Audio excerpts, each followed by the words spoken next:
Okay, hello Eagles, good day everyone. So ayan, kamusta po yung review ninyo?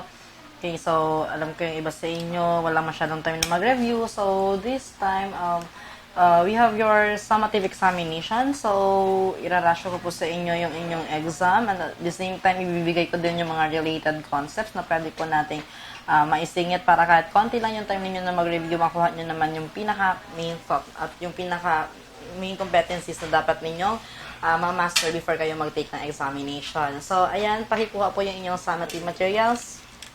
So, we have your summative Gen Ed. Ayan. Ready na, guys?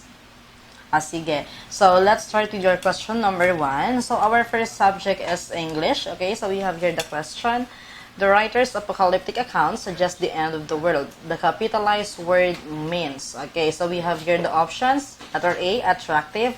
B, careless. C, prophetic. D, encouraging. Okay. So, ang ating capitalized word is apocalyptic. Okay. Siyempre, pag sinabi natin apocalyptic, it means what? Di ba pag sinabi apocalyptic, it pertains to something like prophecy. Okay. From the word apocalypse. So, therefore, ano yung pinaka-perfect word na pwede ninyong gamitin? Okay. So, can we use attractive for that? Okay. May end of the word ba na attractive? May end of the word na careless.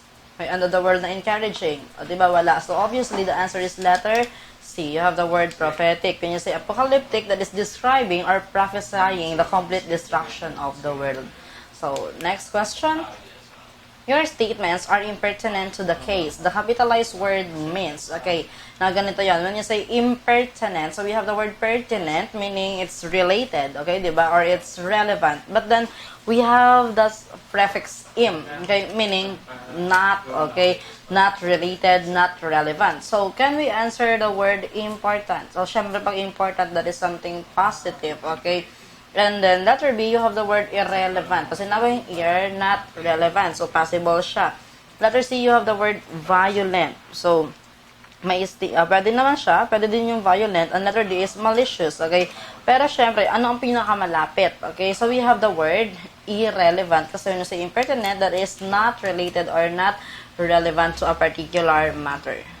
Okay, so the answer is irrelevant. Next one, she is a vision of feminine pulchritude. The capitalized word means. We have here the word pulchritude.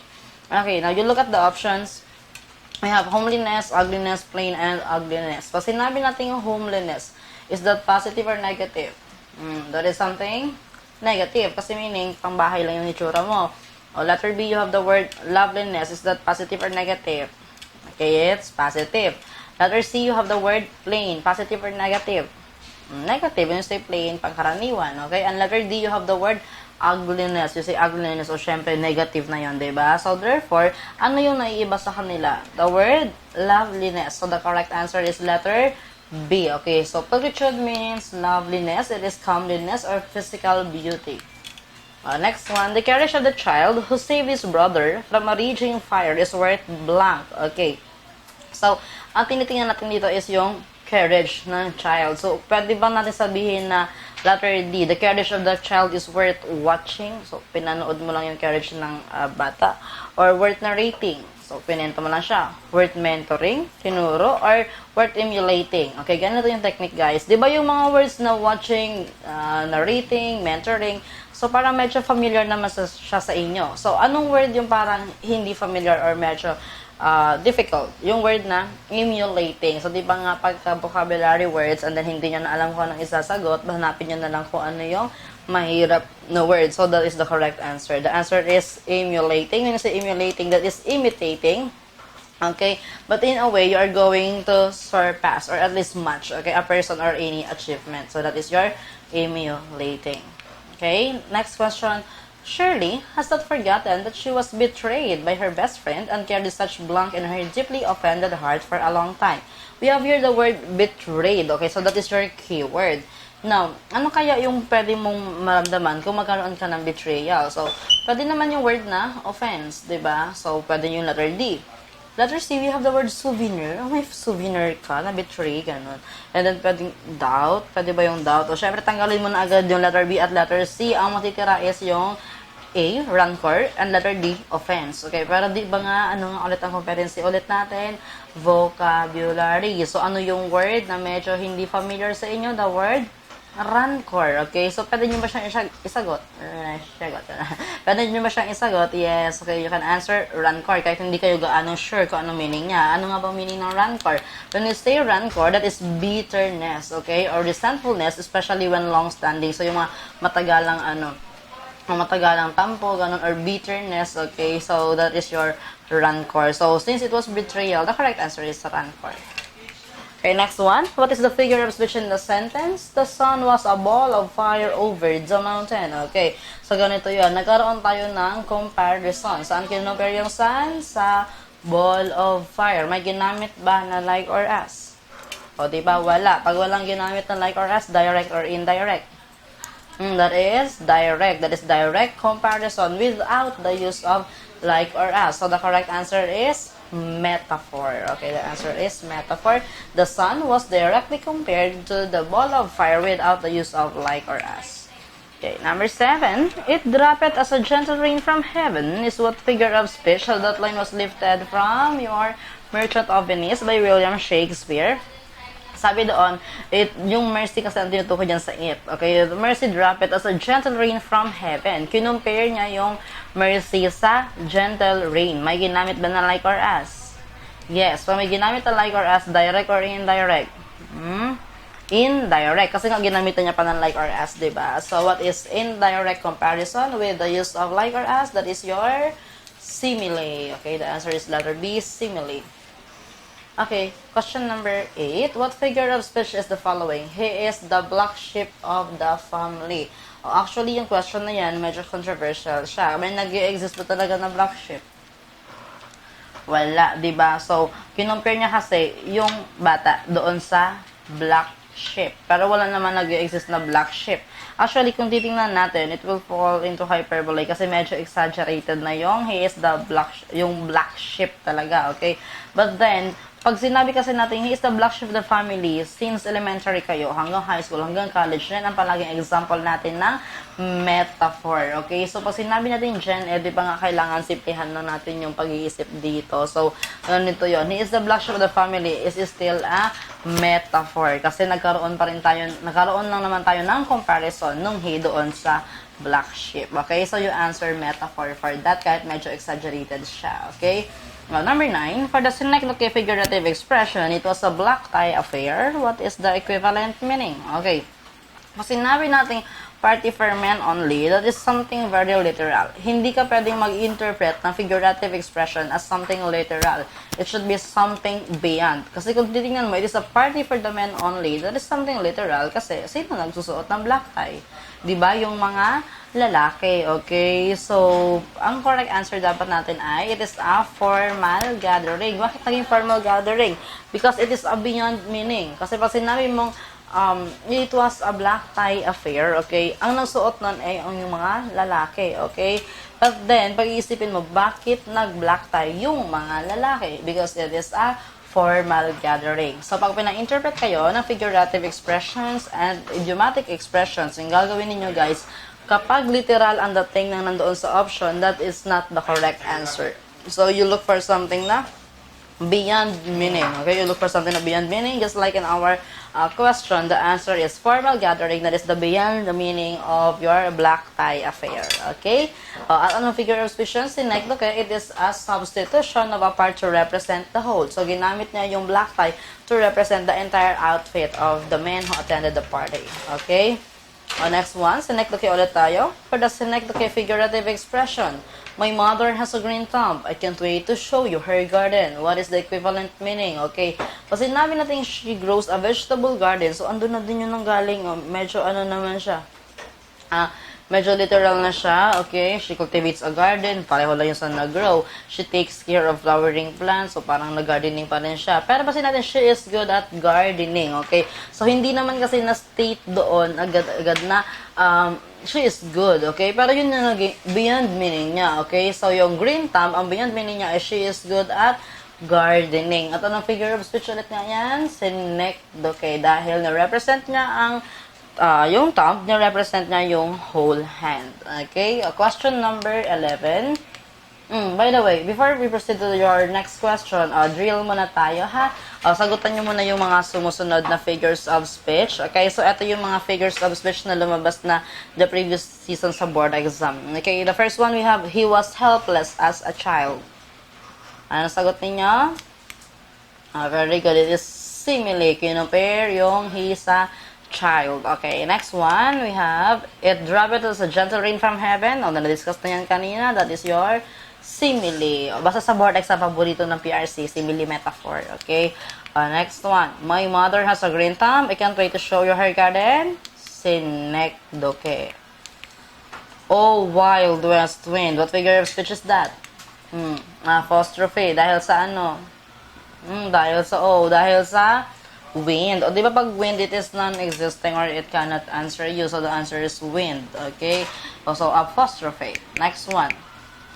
Oh, wild west wind. May isa pa pala siyang a figure of speech or actually, it's a rhetorical device. Anong tawag dyan? It's alliteration. Bakit? Repetition of the sound W. Wild west wind. So, that is your alliteration. Okay? So, pag walang alliteration, you can answer apostrophe. Pag walang apostrophe, you can answer alliteration. Okay?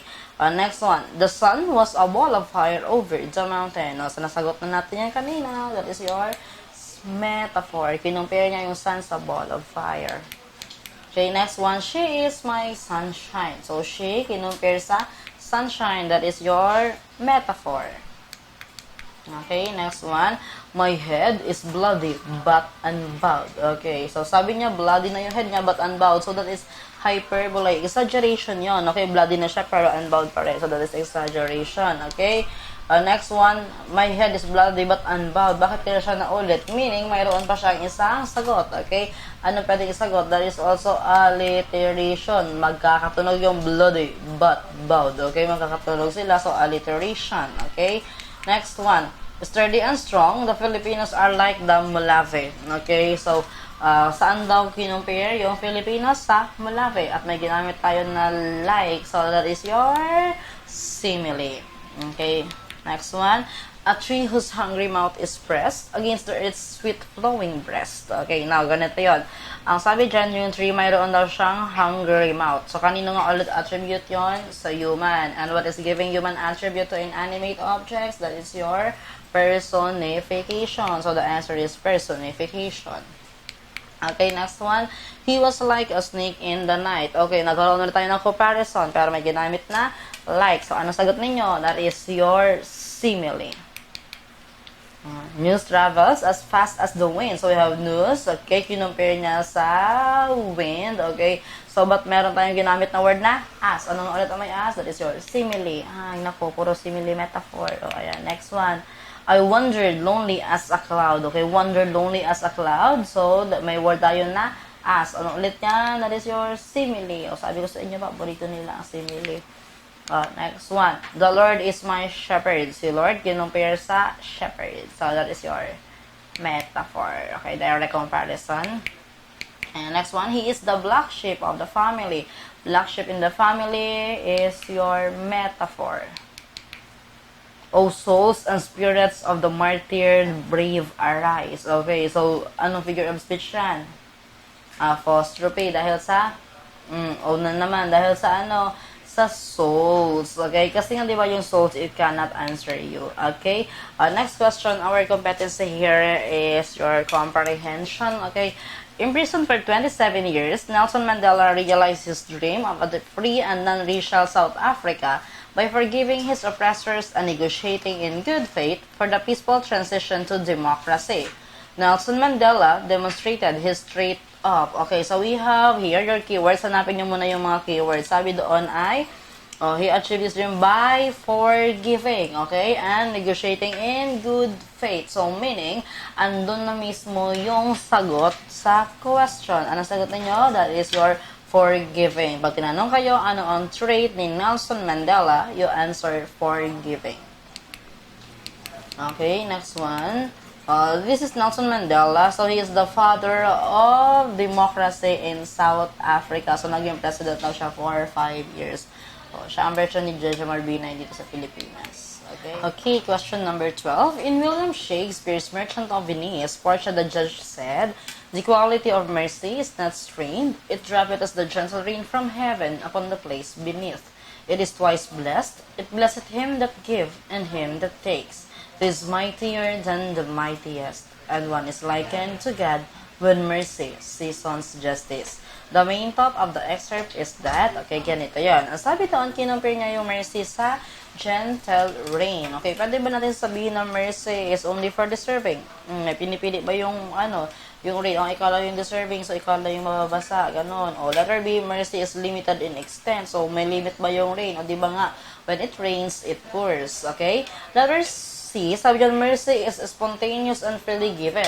Ang problema, dyan din natin naintindihan ko ano meaning ng spontaneous. Tapos sinabi, spontaneous, that is naturally occurring. Okay. So, naturally occurring ba ang rain? Yes. Okay. And freely given. Libre ba magpaulan? Naman. Pero hindi libre magpadilig, di ba? And letter D, mercy comes from the rain. So, nagmula daw yung mercy sa rain. So, that is something very literal naman na interpretation. So, therefore, ano ang perfect answer? The answer is letter C. Mercy is spontaneous and freely given. Okay? Next one. We have your, by the way, yan yung mga keyword ninyo. Hayaan nyo na yan. Merchant of Venice, yan yung, Act 4, Scene 1. Doon yung makikita yung tungkol sa sinabi yung the quality of mercy is not strained. Okay? Next one. Read the paragraph and answer the item that follows. As far back as I can remember, our family had always been an extended one. Our grandmother was the mainstay in the family. Ano ba yan? The silent strength. Carry lang yan. Ganun talaga sa totoong buhay. The silent strength behind our mother, who is her daughter. The informal guide and honorary household chief in the extended family is the... pwede yung pagpilian nyo lang dyan is yung grandmother and mother. Wala nga namang father. Di naman nabanggit si father, si aunt, diba? So, the answer is... grandmother. Bakit grandmother? Kasi sabi doon, she was the silent strength behind. So, meaning, siya pa rin ang nasusunod in an extended family. So, the answer is grandmother. Pero pa may na-encounter kayo na question, guys, na who is the head of the matriarchal family? That's the time you answer, mother. Okay? Pag yung question lumabas sa English, ang sagot nyo ay grandmother. Pag lumabas sa Soksa, you answer mother. Naintindihan? Next. Okay, number 14. Select the most appropriate heading for the paragraph. Before he has any actual knowledge of war, Stephen Crane wrote the American classic The Red Badge of Courage, which made him an overnight success. He wrote The Open Boat as a result of a shipwreck he experienced on his way to Cuba to report a war in progress there. So, ano daw appropriate heading? Okay. So, ang a shipwreck, binanggit siya, pero once lang. Pero meron tayong Red Badge of Courage. So, meaning, hindi lang doon umiikot yung story, yung ating paragraph. Letter B, the open boat. So, binanggit din siya, pero once lang, okay? Letter C, Stephen's educational experience. So, hindi naman kunento sa atin kung ano yung mga pinag-aralan niya, diba? So, the answer is letter D, Stephen's writings. Okay, kasi pinakita doon kung ano yung mga naging inspirations ni Stephen Crane in his writings. So, that is Stephen's writings. Okay? Next one. What role of the woman is displayed by the lines in Louis Dato's Spouse? She holds no joys beyond the day's tomorrow, finds no world beyond her love's embrace, looks upon the form behind the furrow, her mind, motion, time, and space. Okay, so, tingnan ninyo yung yung options ninyo. Yung letter A, work partner, letter B, lady entrepreneur, and letter D, career woman. Di ba halos pare-pareho sila ng tinutukoy? Mayroong career, okay? Mayroong career yung babae doon. Pero ang sabi kasi dyan ay, sabi doon, finds no world behind her lover's embrace, okay? So, behind her furrow. So, meaning, nasa bahay lang yung babae dyan. Wala siya ibang inaatupag, kundi yung asawa niya lang. Wala siya ibang inaasikaso, wala siya ibang tinatrabaho, kundi yung asawa niya lang. Andun nga, parang hindi na siya ganun kasaya sa kanyang ganung situation kasi parang makikita mo na gusto niya ng gusto niya ng space, gusto niya ng sariling career, okay? Pero yun nga, hindi kasi siya ganun kasi nga siya ay isang housewife. So the answer is letter C, okay? So she is a housewife. Okay, so that is Line from Your Spouse by Louis Dato. Okay. Next one. Hayaan nyo na kahit hindi nyo mabasa masyadong mahaba. Oh.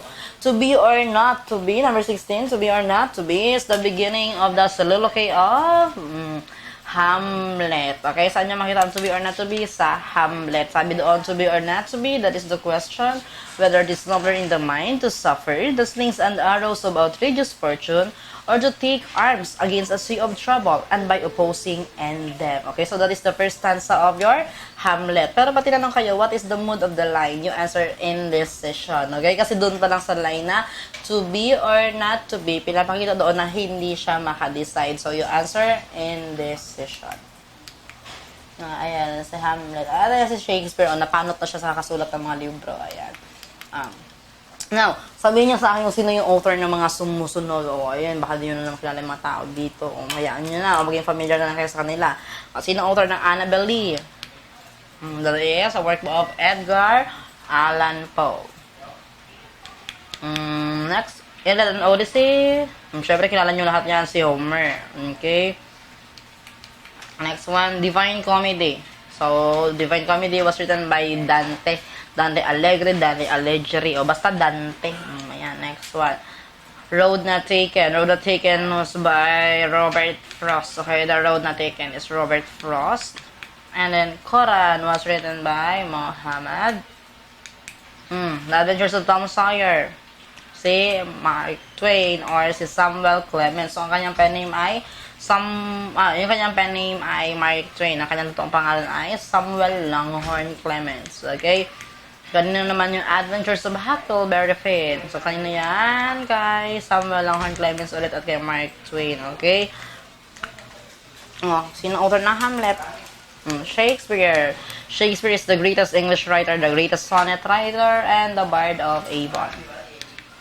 Analects of Confucius or the Book of the Sun. Third Republic. Kanina yan, Plato. Macbeth. Ano yan? Shakespeare.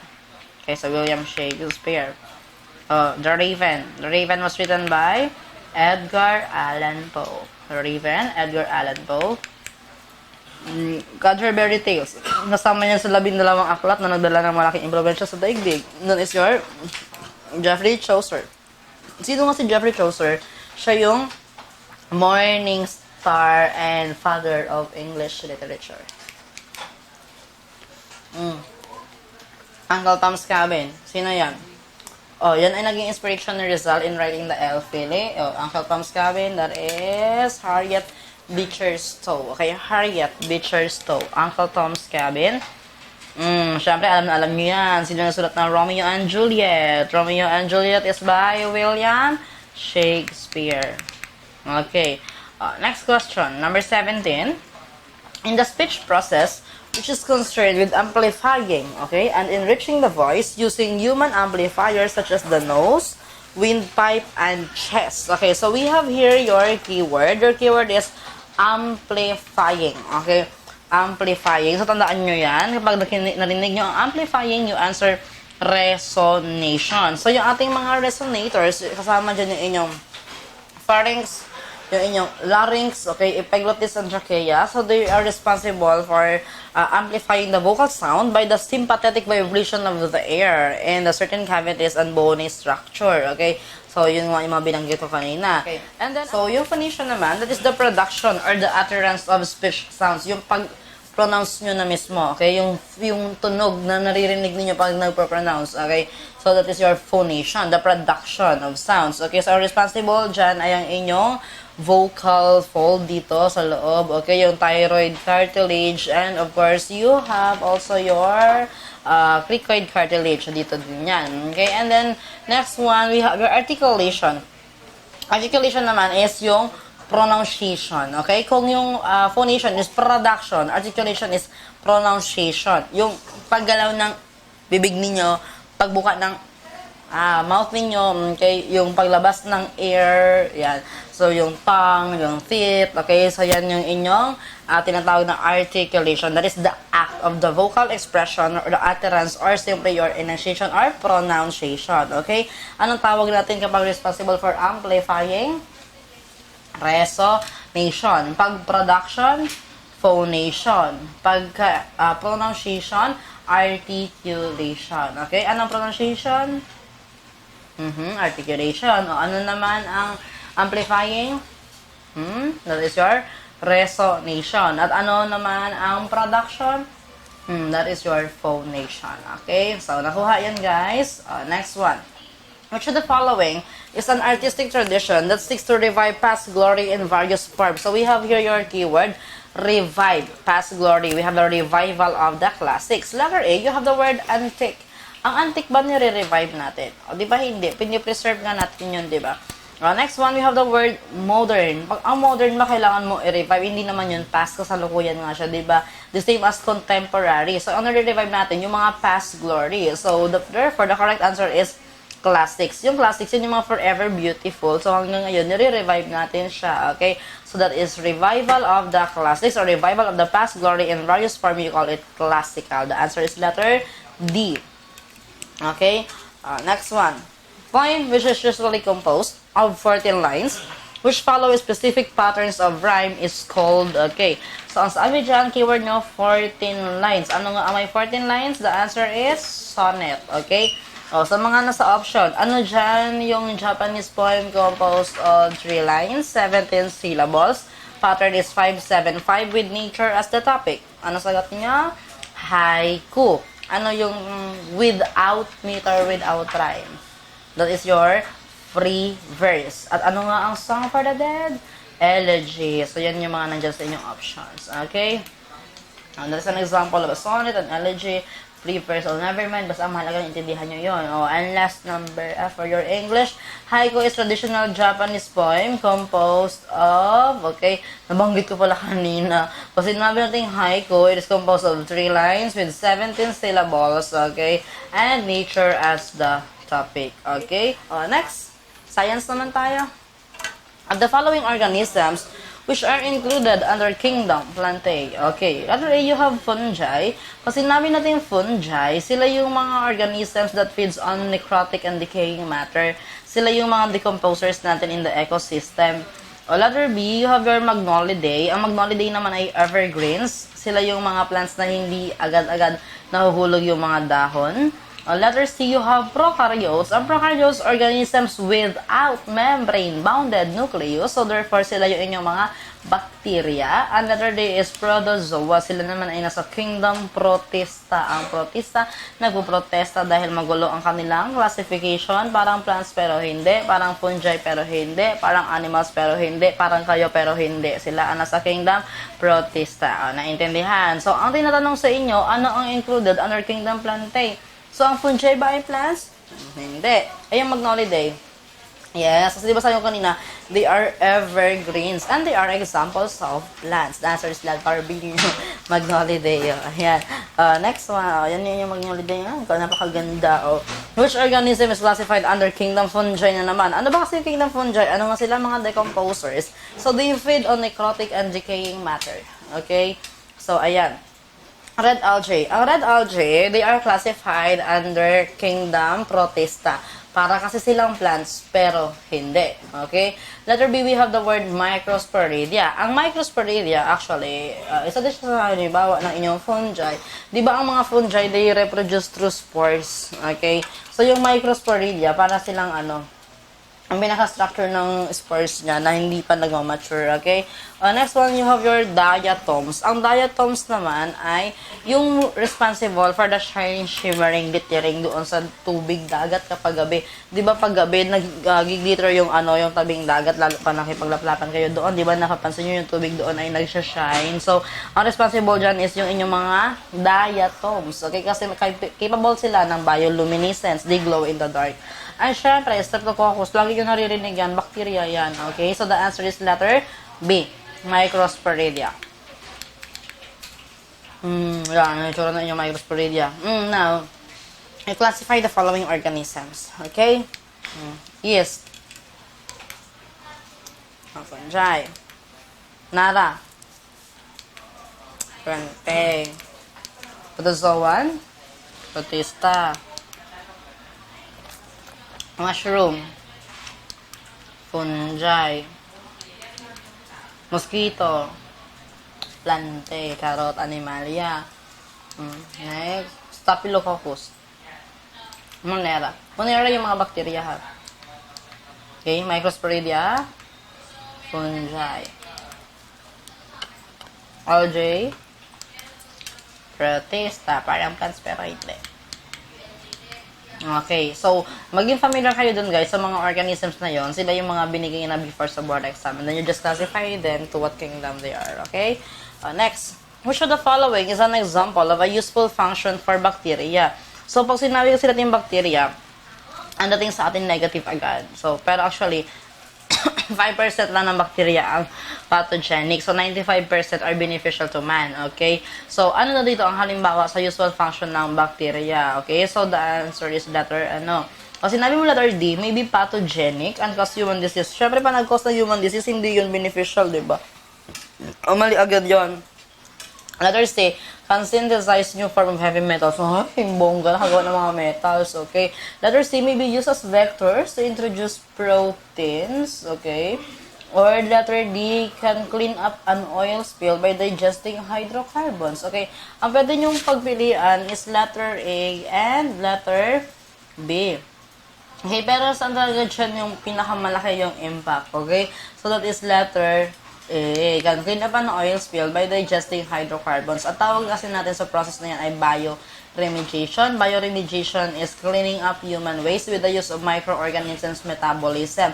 Halimbawa, nagkaroon ng oil spill, maglalagay na sila doon ng oil-eating microbes and then ipapakain nila sa bacteria yung mga bonds within the hydrogen bonds between the petroleum and then eventually mawawala yung mga petroleum or yung oil doon sa bodies of water. Anong ulit ang tawag doon? Bioremediation. Next one. Yan yung bioremediation. Explain ko lang.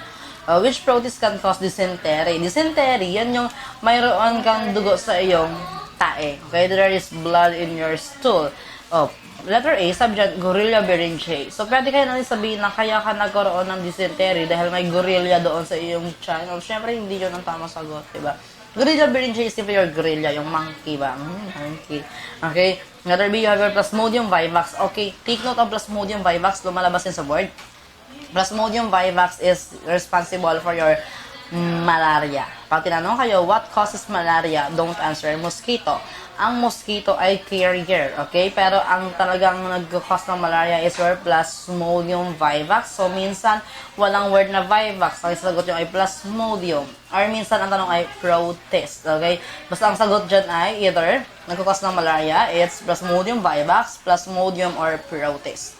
O, Streptococcus, syempre, bacteria yan. Okay, di ba nga lagi nyo naririnig? Bacteria, hindi naman siya protist. And letter D, Entamoeba histolytica. Okay? So, yan lang naman yung wala tayong nakitang kapintasan. No? The answer is Entamoeba histolytica. Kahit hindi nyo naintindihan kung ano talaga yan. Okay? Entamoeba, yung from the word amoeba. Amoeba. So, meaning, halimbawa siya ng protist. So, yan are responsible for your dysentery.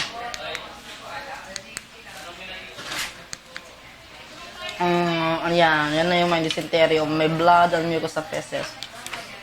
The waste product of photosynthesis is, okay, so ngayon aralin natin yung inyong photosynthesis. Ano ba ang kailangan natin para magkaroon ng photosynthesis? Of course, number one, you need the energy from sunlight. We have your photon, okay, and then you have your carbon dioxide and water. Anong kailangan natin? Sunlight, carbon dioxide, and water. Wait lang, parang mali yung pasunod ko ng kamay ko. Basta yun. O kailangan ninyo ng sunlight, carbon dioxide, and water.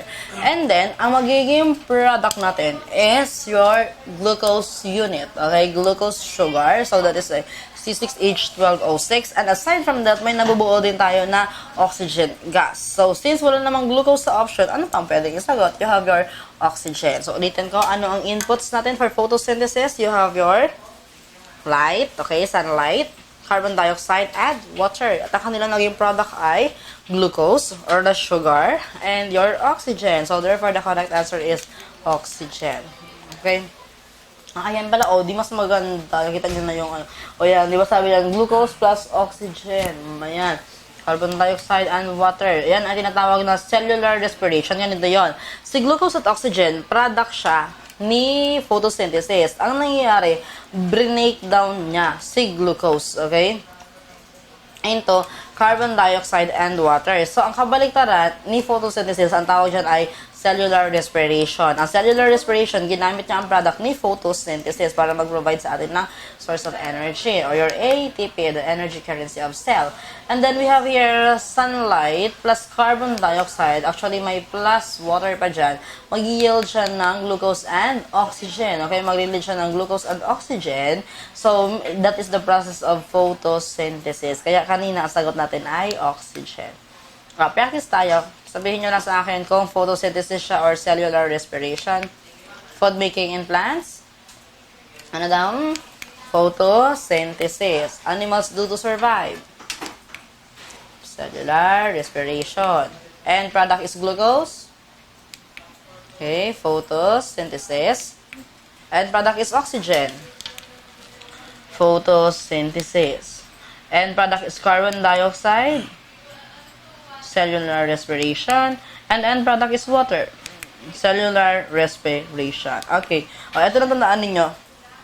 Photo, go. Anong photo, go? Photo is photosynthesis. Ang go is glucose, oxygen. Ang kanyang product is glucose and oxygen. And then cellulose, cell as in cellular respiration, CW. CW, ano CW? Carbon dioxide and water. So, photo, go, CW. Nakaintindihan? Okay. Next one. Okay, so number 26, what organism would most likely be in an Arctic environment? O ayan, nakita nyo na yung nakakita na kayo ng crocodile, 'di ba? Nakita na kayo ng Maya bird, nakita kayo ng turtle. O syempre, oo, kasi hindi naman tayo sa Arctic environment. Kasi sinabi yung Arctic environment, yung mga nagyayelo na mga surroundings. So therefore, ano sagot niyo? Yung walrus, kasi yan lang yung hindi niyo nakita, 'di ba? Ayan yung walrus, ayan. 'Di ba? Ang cute-cute niya, meron siyang dalawang ngipin sa unahan. Tingnan yung katabi nyo, medyo hawig, di ba? Walrus yan, okay? Ang walrus, tandaan nyo ha, makikita sa Arctic environment, sa mga may yellow-yellow, ganun. Ay, ayan. Aralin natin yung taxonomy. Yung nakikita nyo dyan na na ulo na walang mata. Sino yan? Si Aristotle. Siya talaga ang unang nag-classify ng organisms. Ang classification nila nung una is dalawa.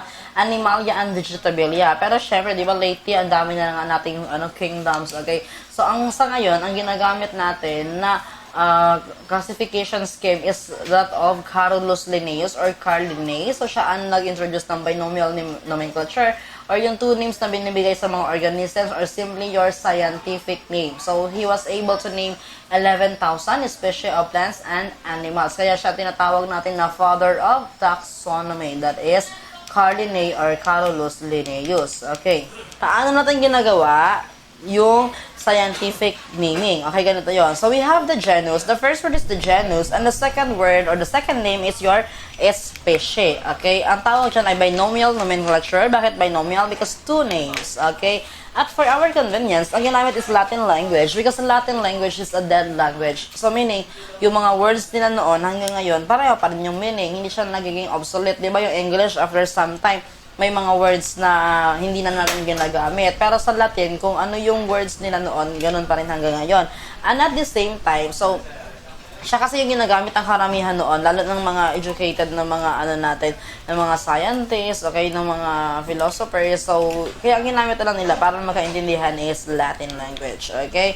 So, for example, we have here your man, okay? Ang kanyang genus ay Homo, at ang kanyang species ay Homo sapiens, okay? So, ang kanyang scientific name, kinuha natin ang genus niya, at ang kanyang species is Homo sapiens, that is your man. Ayan naman yung dolphin o Tursiops, okay? Ang kanyang species naman ay Tursiops truncatus. So, ang kanyang scientific name ay Tursiops truncatus. O, that is the bottlenose dolphin. Now, let's study your 8 divisions in taxonomy. Okay, di ba meron kayo dyang mnemonics dapat? So, that is your domain, kingdom, phylum, class, order, family, genus, and species. O, kaya nyo bang i-memorize yun agad-agad? O, di ba hindi? O, ganito muna i-memorize nyo.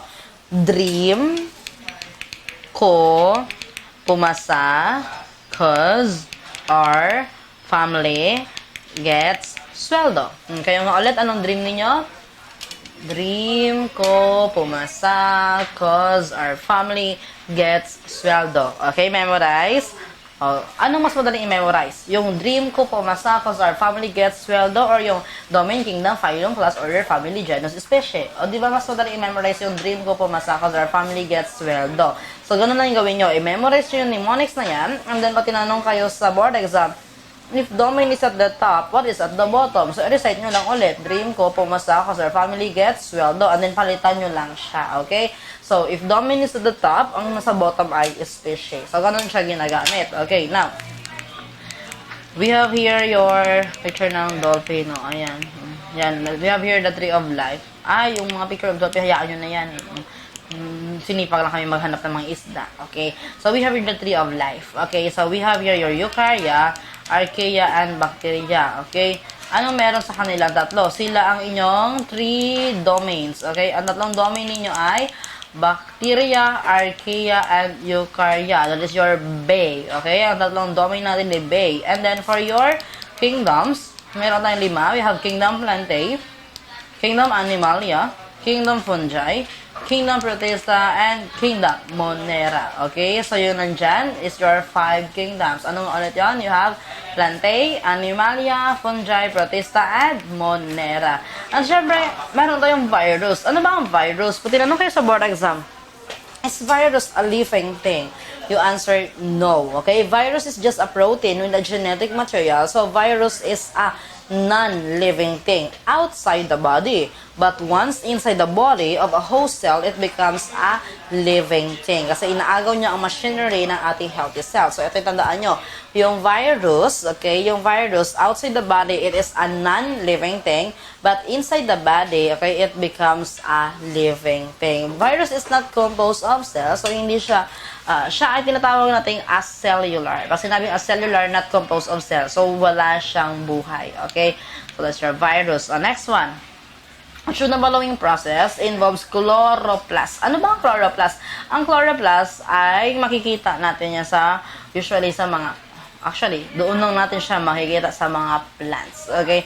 Ang chloroplast ay makikita natin sa plants and it contains chlorophyll. And chlorophyll is the pigment that captures the energy from sunlight that we need for the process of photosynthesis. Okay? So, therefore, ano daw dito sa mga sumusunod na process ang involved si chloroplast? The answer is letter A. Conversion of light energy to chemical energy. At anong tawag natin sa conversion of light energy to chemical energy? That is your photosynthesis. Okay, number 28. A hypothetical ecosystem contains lettuce, a caterpillar, a small passerine bird, and a lion. A gardener arrives and sprays pesticide, killing all the caterpillars. What can happen to the ecosystem? Letter A, the passerine birds will thrive. Letter B, the passerine birds will convert to herbivores. Letter C, the lions will eventually die. And letter D, the lettuce will wilt and die. Okay, pwede man natin sabihin na ganito yung nangyari. Yung caterpillar, yung lettuce, kinakain ni caterpillar. Si caterpillar kinakain ni bird, at si bird kinakain ni lion. Nung dumating yung gardener, pinatay niya si caterpillar. So, pwede ba sabihin na the passerine bird will thrive? Mabubuhay daw ang bird? O, syempre hindi. Okay, mamatay siya.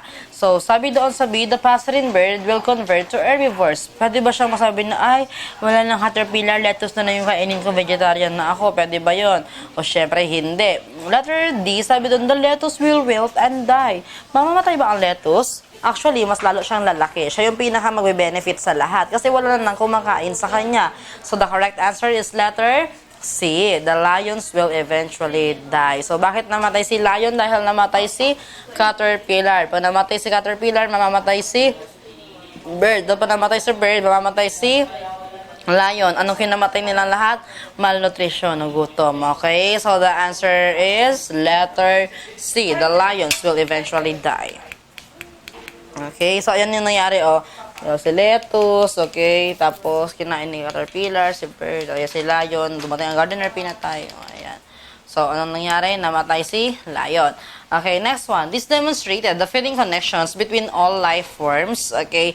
Pag sinabi naman nating feeding connections, okay, that is your food web. Ano ba kasi ang food web? Ito yun. May food chain tayo. Food chain is the series of eating events. Tulad na example natin kanina na si lettuce, kinain ni caterpillar, kinain ni bird, si bird kinain ni lion. So, yan ang tinatawag na food chain because it is a series of eating events, okay? Pero pa yung mga food chain na yan, nag-interconnect, nag-overlap, okay? So, ang tawag natin dyan ay food web, okay? Anong tawag doon? Food web. So, the answer is food web. This is an example about terrestrial food web. So, nakita ninyo, hindi lang yung isang food chain yung nandyan, kundi marami. Okay? Next, predation is a relationship exemplified by, okay, ganito yun. Pag sinabi natin predation, ang involved dito is the predator and the prey. Predator, yan yung nangain. Siya ang malaking organism. Yung prey, siya naman yung kinain. Siya yung maliit na organism. Bakit siya tinawag na prey? Siya ang laging nagpipray na Lord, sana wag akong kainin. Okay? So, yung prey, yun yung maliit. Yung predator, yun yung malaki. Ang tawag nila ay predation. Now, identify natin kung anong relationship ang nag-exist dito sa ating mga options. Simula tayo sa letter D. Letter D, a clownfish living within a sea anemone.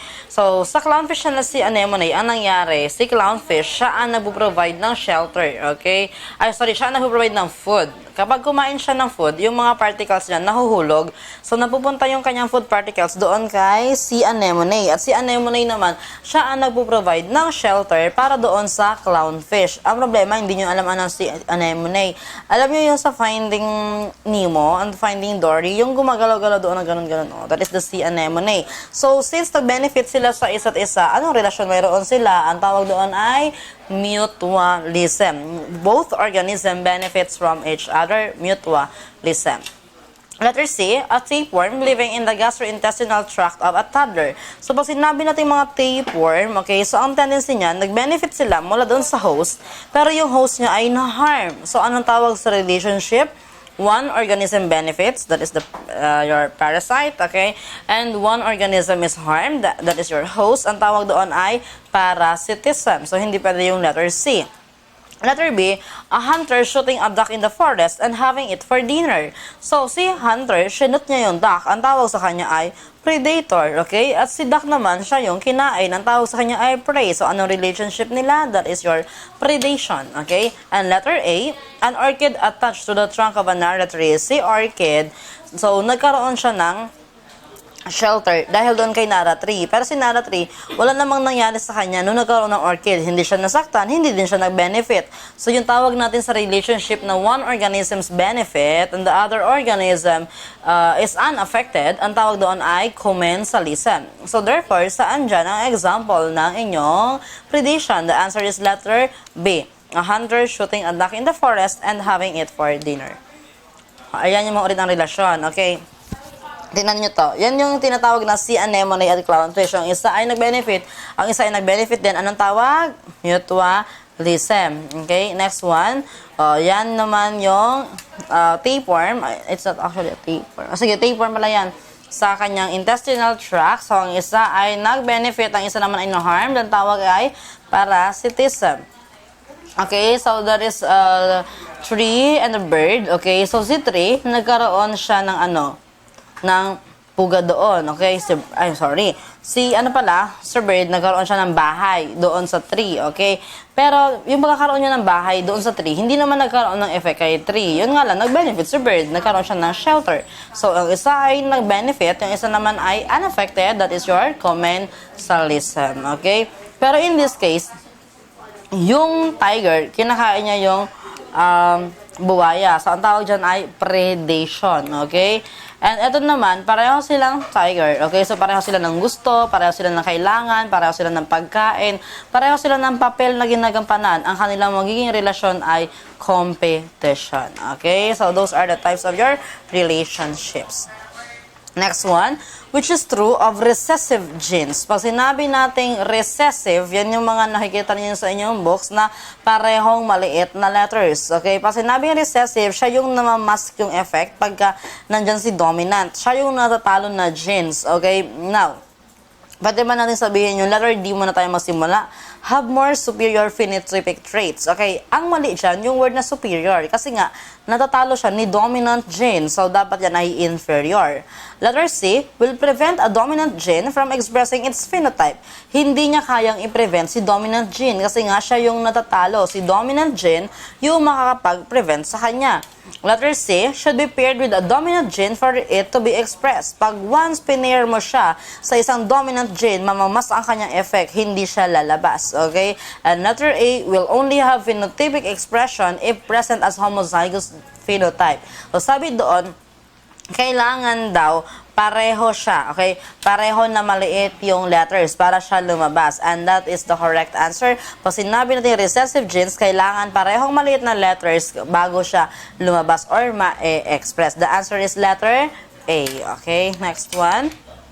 Which of the following is the lowest rank of coal and is otherwise called brown coal? Okay, ganito yon. Lowest letter L, that is your lignite. Okay, lowest letter L, that is your lignite. Okay, and the highest coal naman natin is your anthracite. The highest coal is anthracite. Ano nga ulit ang lowest?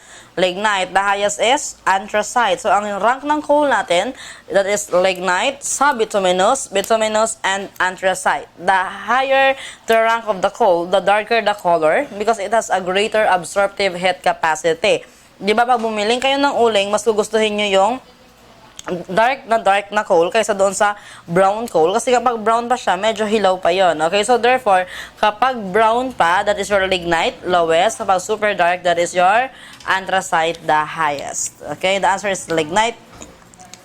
Next, iron is what type of magnetic material? Okay, so pag sinabi natin iron, syempre andun na mismo yung word ferromagnetic. When you say ferromagnetic, nagdidikit agad siya sa magnet. Okay, nagdidikit siya sa magnet. The answer is letter B. 34. Besides solids, liquids, and gas, what is the fourth form of matter? Okay, so ito yung mga forms of matter natin.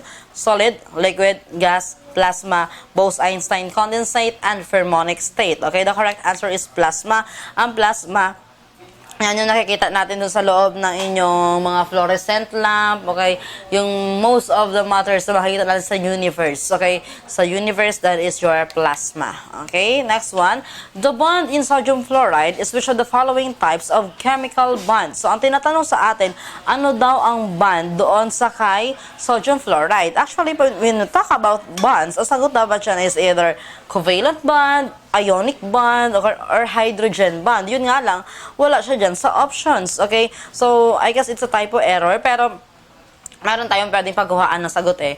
We have the word fluoride. Okay? Pag narinig yung mga fluoride, chloride, ang tinutukoy dyan ay mga halogens. These are your salts. Okay? So, the answer is letter A. You answer halogens. Okay? Naaralin natin yung yung inyong mga elements, okay? So, ang elements natin, mayroon tayong 8 groups in the periodic table. So, the first group 1 is your alkali metal. Group 2 is alkaline earth metal. Group 3 is boron. Group 4 is carbon. Group 5 is nitrogen. Group 6 is oxygen or the chalcogens. Group 7 is the halogen. And Group 8 is your noble gases. Okay. Ulitin natin ha, walang clue. Ano ang Group 1? Alkali metals. Group 2, alkaline earth. Group 3, boron. Group 4, carbon. Group 5, nitrogen. Group 6, oxygen. Group 7, halogen. And Group 8, noble gases. O, nakuha nyo yun, guys. Okay, so yun yung mga group ng inyong mga elements. So, hopefully kaya nyo siyang i-memorize. Okay? Next one. Which type of reaction does the general equation AB plus energy equals A plus B show? O, ganito yon.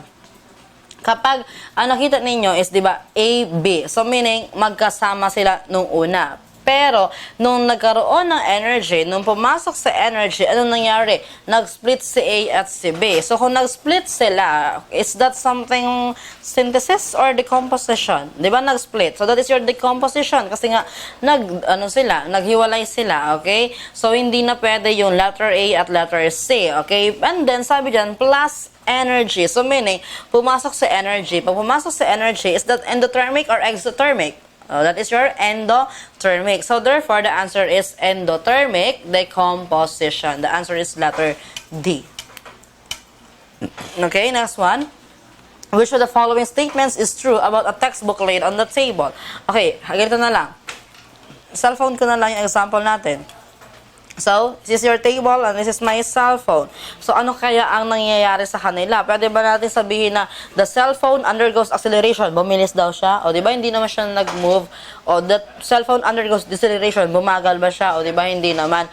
So, wala the force na nag-a-act. Actually, meron. May force. Yun nga lang, the sum of the forces acting on it or upon it is 0. Kaya wala tayong nakikitang motion. So, the answer is letter C. Okay? Next one. What is the maximum number of electrons that can occupy a p orbital? So, in this case, kailangan memorize ninyo ang inyong mga orbitals. We have 4 orbitals. Ano nga ulit yun? You have your S, P, D, F. Ilan ang electrons na kayang accommodate ni S orbital? 2. Okay, kay P orbital, 6. Kay D orbital, 10. At kay F orbital, 14. So, ganito lang yung rule natin. Plus 4 lang siya palagi. 2 plus 4, 6 plus 4, 10 plus 4, 14. Ilan nga ulit kay S? 2. Kay P, 6. Kay D, 10. At kay F, 14. Ang tinatanong dito sa atin, maximum number of electrons that can occupy a p orbital. So, the answer is letter A. You have 6 electrons okay, that can occupy the p orbital. Next one, which element has Te as its symbol? Okay, so the answer for that is your ano daw? Titanium. O, hindi titanium. The answer is tellurium. Okay, tellurium is Te. Now, I have here some famous elements, okay, yung mga pinaka-common sa atin, okay? So, ibigay nyo lang sa akin kung anong element siya. I'm going to give you the symbol. Let's start with H. H is hydrogen. Helium.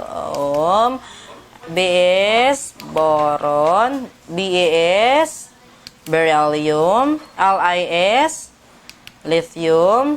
F, fluorine. Na, neon. And Al is aluminum. O, kaya sagutan. Next naman.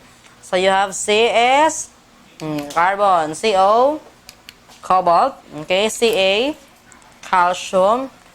Cu, from the word cuprum, it's copper. Cl, anong chloride? Chlorine. O, chlorine. Ta is tellurium. Si is silicon. And Zn is zinc. Okay, next one. K is potassium. Na, sodium. O, anong Hg? Mercury. Anong Eg? Silver. O, Au. O, that is gold. O, ano naman yung W? Tungsten. Ganun. O, that is your tungsten. Anong Sb? Antimony. O, anong Ti? Titanium. Okay, next one. Ba. Barium. Fa, iron. P, anong potassium? O, anong P? Phosphorus. Anong O? Oxygen. Mn, manganese. Mg, magnesium. Tb, tuberculosis. O, anong TB? That is your terbium. And Pb is lead. Okay? So, yun yung inyong mga common elements. And number 40, you want a jackpot prize in lottery. The prize money cannot be paid in currency, but only in gold. Applying your knowledge in chemistry, select the largest amount of gold from the choices below. O, natakot kayo doon sa mga words na ano, yung mga ano tawag dito? Knowledge in chemistry, di ba? Tapos binigay pa sa inyo yung atomic number ng gold, okay? Pero hindi nyo kailangan matakot ng ganyan. Tingnan nyo na lang yung mga units, okay? Halimbawa, ikaw, pinapili ka ng pinakamalaki sa kanilang value or unit. Anong gugustuhin mo? Gusto mo ba yung 22.4 moles of gold? Kasi sinabing moles, molecule ng gold. Gusto mo ba ng molecule lang? O, syempre, ayaw mo ng ganon. O, letter C, you have Avogadro's number of atoms of gold. O, di ba, naloka-loka ka doon sa Avogadro's number. Avogadro's number is equal to 6.02 times 10 raised to negative 23. Kasi napakaliit nun. Particle na lang yun. Tsaka sabi doon, kahit hindi nyo alam yung meaning ng Avogadro's number, may atoms of gold. Gusto nyo ba ng atoms lang ng gold? O, syempre, ayaw nyo din. So, therefore, ang matitira is grams or kilograms. Pero, syempre, pag pinapili ka, anong gusto mo, grams or kilograms? Syempre yung kilograms, diba? Kasi pasimuno ka ng karamutan. No? So, the answer is kilograms. Okay? The answer is letter B.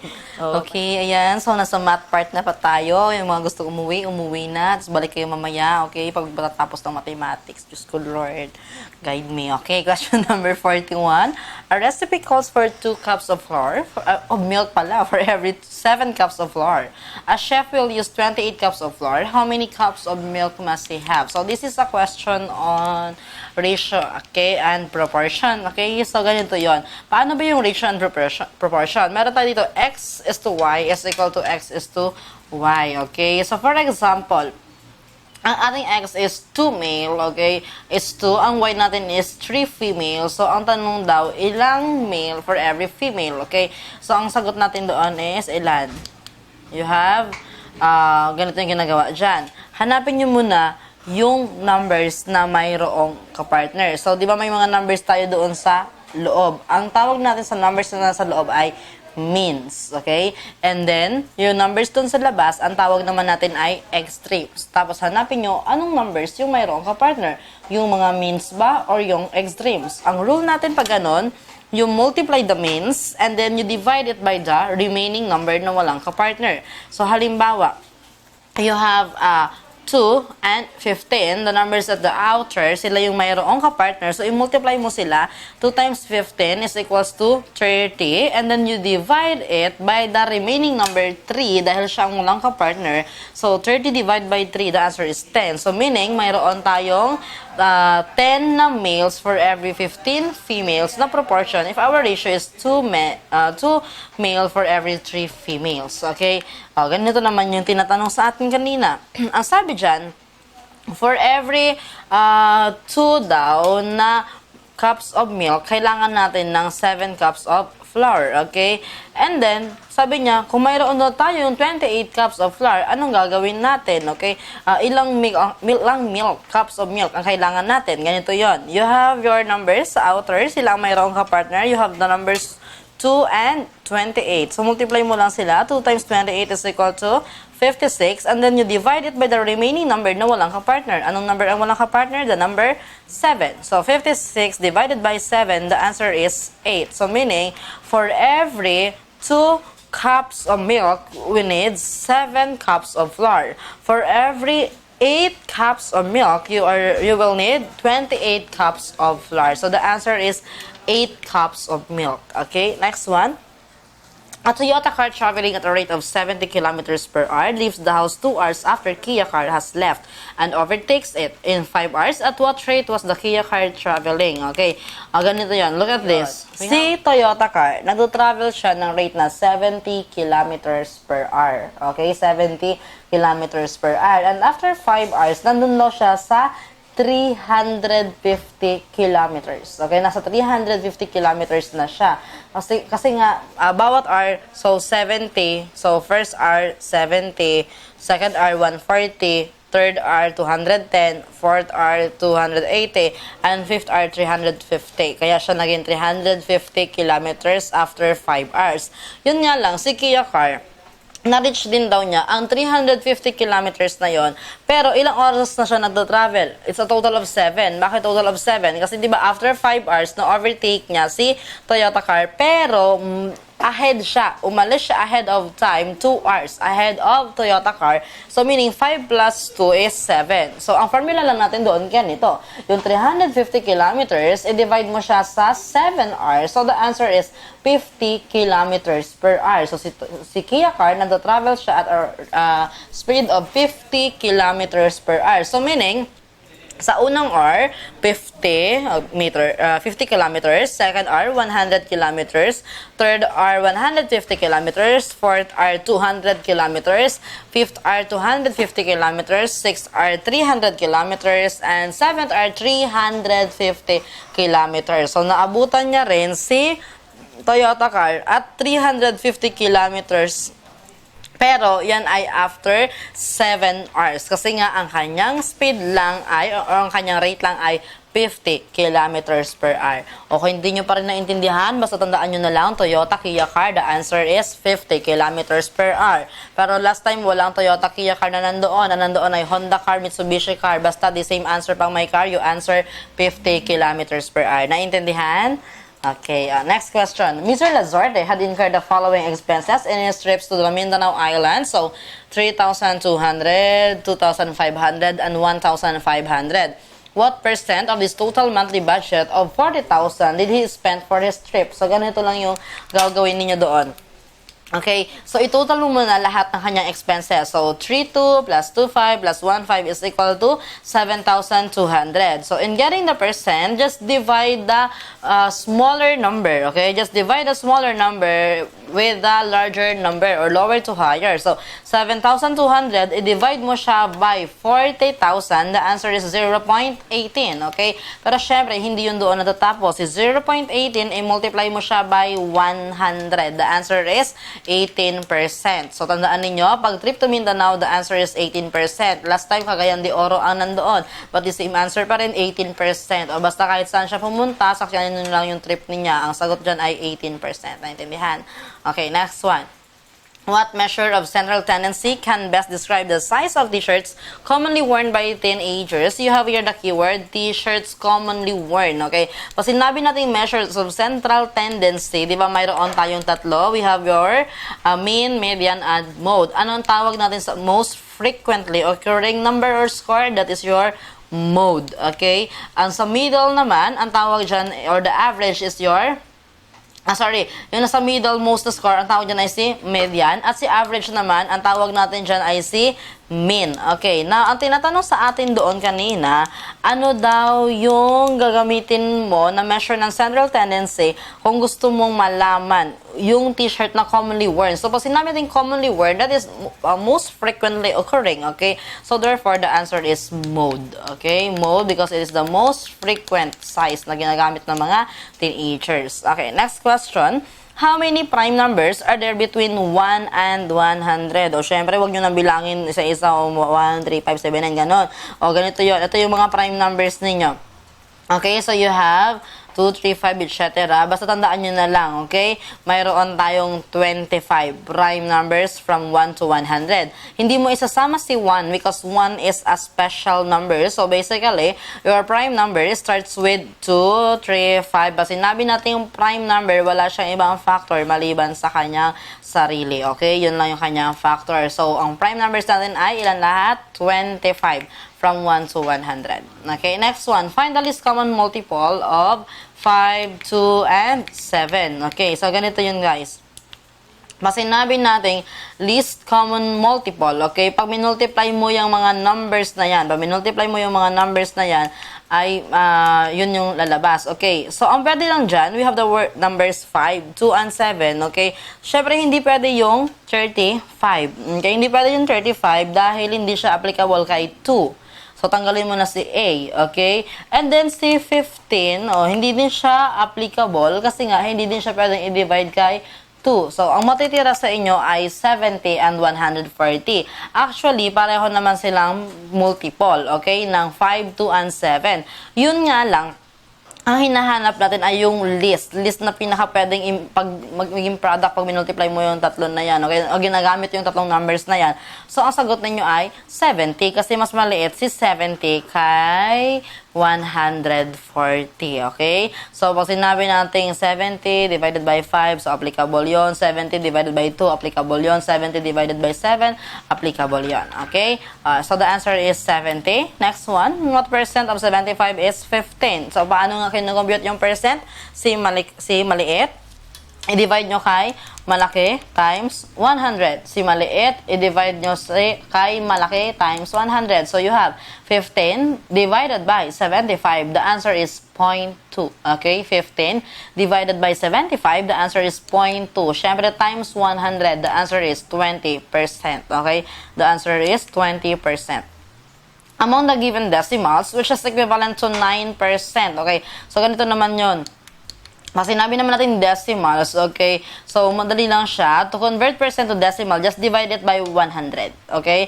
I-divide mo lang siya by 100. So, 9% into decimal is 9 divided by 100. The answer is equal to 0.09. The answer is 0.09, okay? Next one, the sum of 3 consecutive integers is 1, 2, 3. What are the integers? Okay. Pag sinabi kasi natin consecutive, kailangan magkasunod. So, hindi na pwede si A at si D. Kasi nga, hindi naman sila sunod-sunod. Okay. So, ano lang daw ang pwede? You have letter B and letter C. At saan dyan ang magtutotal ng 123? O, try nyo yung letter B. 40 plus 41 plus 42. The answer is 123.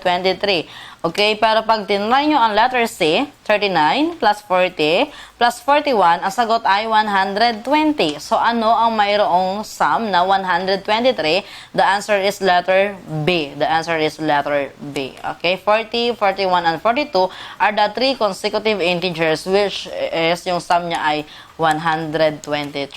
Okay, next one.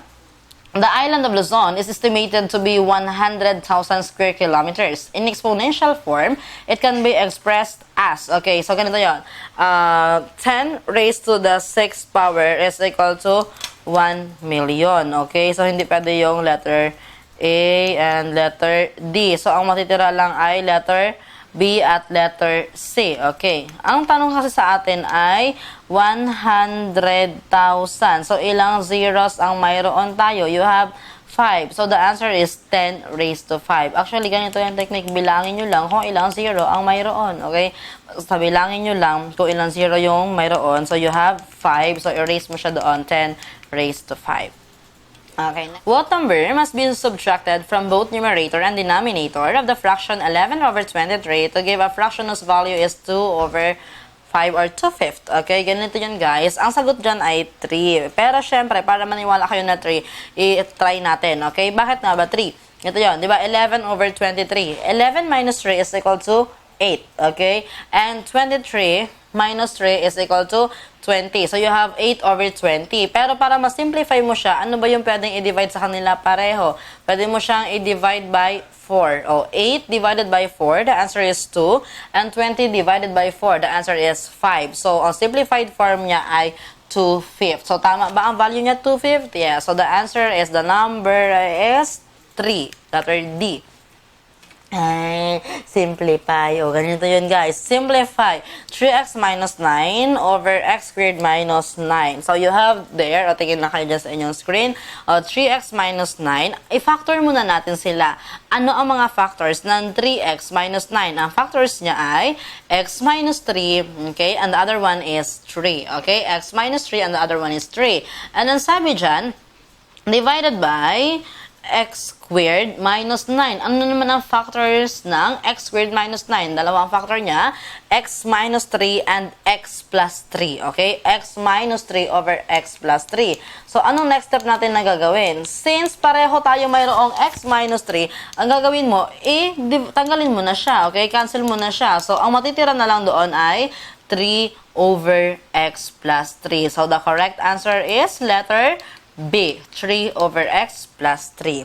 Okay, next one. Simplify. Okay, 53, simplify. So, we have here an equation, okay? So, ayan. Ang technique natin dyan, i-copy nyo lang siya sa inyong calculator. Di ba kung tutuusin, kailangan gamitan mo siya ng PEMDAS, parenthesis, exponent, multiplication, division, addition, and subtraction. Pero minsan pag ganun kasi, nalilito-lito pa tayo, di ba, kung anong unahin natin. Okay? So, ganito na lang gawin ninyo. I-copy nyo lang sa inyong calculator. Okay? Kung ano ang nakikita nyo sa screen, dapat ganyan din ang laman ng inyong calculator. So, since allowed naman ang calculator ninyo, i-maximize yun na. Sige, go, input nyo muna. 5 minus 2 minus 4 minus 1. Okay. So, nakapin na ba sa calcu? Oh, that's the time you press equal. So, what's the correct answer? The answer is 4. Okay. Next one. All right triangles are, okay. Pag sinabi natin right triangles, ano nga ang kanyang measure ng angle. Okay, so mayroon siyang 90 degrees. Okay, mayroon siyang 90 degrees na angle. So meaning all right triangles or right angles are equal. Kasi nga pare-pareho silang 90 degrees. So that is an example of a right angle. So an angle of 90 degrees as in a corner of a square or at the intersection of two perpendicular straight lines. So that is your 90 degrees. Ganito. Ito yan, 90 degrees. Okay? Next one. The sum of the sides of a polygon is the perimeter. Okay? Pag sinabi kasi natin sides of the polygon, so i-add mo lang lahat. Okay? Yung dito, for example, you have your square here, here, here, here. Okay? Add mo lang lahat ng sum of the sides, yung lahat ng sides na yon. So, yung sum niya, yun ang tinatawag natin na perimeter. Okay, so next one, the altitude of a triangle is 5 meters and the base is 20 meters. What is the area of a triangle? So, madali lang yan, guys. Okay, ganito yon. Ano ang formula natin in finding the area of a triangle? 1/2 base times height. 1/2 base times height. Ano ang given dyan sa inyo na measure ng kanyang base? You have 20 and the height is 5. Okay, so 1/2 base times height. So you have 20 times 5. 20 times 5 is 100. Okay, 20 times 5 is 100. Ano ang 1/2 ng 100? The answer is 50 square meters. Mali yan na sa na kared. Okay, basta lagay nyo lang dyan, 50 square meters. So, okay, maniwala sa lahat ng pumupula ha. 50 square meters. The answer is letter A. Okay? And, okay, number 57. The measure of an angle is 25 more than its supplement. What is the measure of the larger angle? Okay, so ganito yun. Pag sinabi natin supplement, okay, as on this, supplement, that is letter S. Diretso mo lang yan ng konti. You have 180. Okay? Pero pag sinabi naman natin complement, complementary angle, that is letter C. Baba mo na ng konti, you have 90. Okay? So, yan ang value ng inyong mga angles. Okay? Pagka-supplement, 180. Okay? Pag-complement, 90. Okay? So, yan ang kanyang value. Now, ang tanong kasi sa atin dyan, an angle is 25 more than its supplement. Find the measure of the larger angle. So, supplement, ang gagamitin natin ay yung 180. Okay? So, ganito yun. So, smaller angle is represented by X plus your larger angle daw is 25 more than. So, that is represented by X plus 25. Its supplement, ang supplement ay 180. So, you have the equation, x plus 25 is equal to 180. X plus x ilan? 2x. Pag x times x, yun yung x squared, okay? X plus x is 2x plus 25 is equal to 180. Okay, anong next step natin? We have to transpose. So, paano yan ito transpose? 2x is equal to 180 minus 25. 2x is equal to 180 minus 25. 155. Anong gagawin natin dito? Over 2 over 2. Bakit tayo nag-over 2? Para matanggal natin si 2 and 2. Pwede na i-cancel, diba? So, kinancel natin. X is equal to 155 divided by 2. The answer is 77.5. But, that is the measure of the smaller angle. Ang tinatanong sa atin, measure ng larger angle. So, pag larger angle niyan, that is simply 77.5 plus 25. So, the correct answer is 102.5 degrees. The correct answer is 102.5 degrees. Okay, next one. If a die is rolled, what is the probability of getting a number divisible by 2? Pag sinabi nating die, yan yung dice, okay? Para mag-isa lang siya, okay? Die. If you roll a die, what is the probability that you will get a number divisible by 2? Okay. Now, every roll ng die, ang chance na mayroong lalabas na number is 1 out of 6 or 1 over 6. Pero ang sabi dyan, described by 2 or divisible by 2. Ano ba yung mga numbers na divisible by 2? You have numbers 2, 4, and 6. 2, 4, and 6. So, meaning, out of 6 numbers, ang pwedeng lumabas ay 3. So, 3 out of 6. The answer is simplified 1/2. Okay? Next one, in how many ways can 5 girls be seated in a row of 5 seats? So, ganito yan. Pag ang question sa inyo is, in how many ways, in how many unique ways, in how many order, in a round table, that is a question on permutation. So, that is simply your 5 times 4 times 3 times 2 times 1. The answer is 720. Okay? 5 times 4 times 3 times 2 times 1, 720. Pero syempre, minsan nakakaubos ng oras yung gano'n. So, you use your calculator. Okay? Ito yung calculator ninyo. Mayroon kayong shift key dito. At mayroon kayong alpha key. Anong kulay si shift key? It's yellow. Si alpha key, it's red. Okay? And then sa baba ni shift key, makikita niyo si x minus 1. Okay? Makikita niyo si x minus 1. At sa taas ni x minus 1, makikita niyo dyan yung x na nagulat. Yung x na nagulat, that is your x factorial. Yan yung kailangan niyo, the x factorial.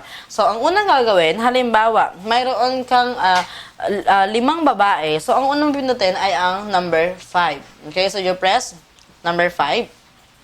And then, ang sunod mong pipindutin is yung inyong, yung shift or alpha. Ganito yun. Naka-color coding ang inyong calculator. Pag ang second function, written in yellow letters, you press shift. But if it is written in red letters, you press alpha. So, since ang x na nagulat is written in yellow letters, you press shift. Shift muna. And then, you press your x minus 1. Ano ang lalabas sa inyong screen? Ang nasa inyong screen ay ganito, 5 na nagulat. Okay? 5 na nagulat. Pag nagulat na yung number, that's the time you press equals. Okay? Press equals. The answer is 120. The answer is 120, and that is the same as 5 times 4 times 3 times 2 times 1. Okay? Okay, and last number. Oh my God, last number na mathematics. So, diba? Di natin namalayan. A ball is drawn at random from a box containing 6 red balls, 4 white balls, and 5 blue balls. Find the probability that it is blue. Okay. Ang unang technique, gagawin nyo, ganito. I-add nyo lahat. Ilan lahat ng bola sa box? 6 na red, 4 na white, and 5 na blue. So, 6 plus 4 plus 5. Ilan yun lahat? Hirap na hirap sa 6 plus 4 plus 5.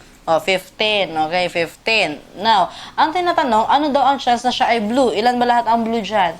You have 5. So, meaning, ang chance na makakuha ka ng blue na bola is 5 over 15. Pero, syempre, simplify pa natin yung 5 over 15. I-divide mo siya sa 5, diba? So, 5 divided by 5 is 1, and 15 divided by 5 is 3. So, meaning, ang simplified form niya is 1/3. The answer is 1/3. Okay? And that's your mathematics. Yay! Yeah. Next one. Social science naman tayo.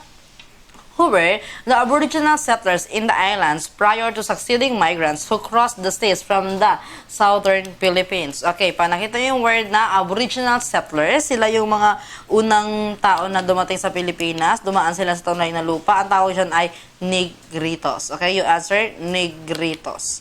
Which religious missionaries first arrived in the Philippines? Okay, ang unang dumating naman ay ang mga Agustinians. Ang unang dumating ay Agustinians, followed by Franciscans, followed by Jesuits, followed by Dominicans, and your Recollects or Recoletos and Benevolents. Okay?